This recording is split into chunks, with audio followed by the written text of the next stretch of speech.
এই ধরনের কবিতা আরও শুনতে চ্যানেলটিকে সাবস্ক্রাইব করুন। লোকে আমায় ভালোই বলে, দিব্যি চলন সই, দোষের মধ্যে একটু নাকি মিথ্যে কথা কই। ঘাটশিলাতে যাবার পথে ট্রেন ছুটছে যখন, মায়ের কাছে বাবার কাছে করছি বকম বকম। হঠাৎ দেখি মাঠের মধ্যে চলন্ত সব গাছে এক এক রকম ভঙ্গি ফোটে, এক এক রকম নাচে। ও মা দেখো নৃত্যনাট্য।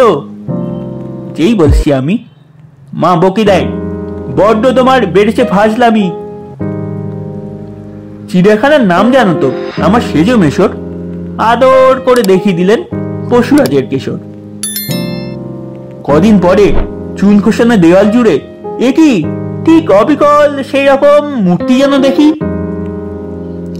ক্লাসের মধ্যে যেই বলেছি সুরঞ্জনার কাছে, জানিস আমার ঘরের মধ্যে সিংহ বাঁধা আছে, শুনতে পেয়ে দিদিমণি অমনি বলেন, শোনো এসব কথা আবার যেন না শুনি কখনো।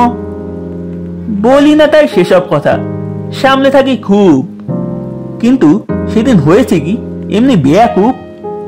আকাশ পারে আবারও চোখ গিয়েছে আটকে, শরৎ মেঘে দেখতে পেলাম রবীন্দ্রনাথকে। এই ছিল আজকের কবিতা। ধন্যবাদ।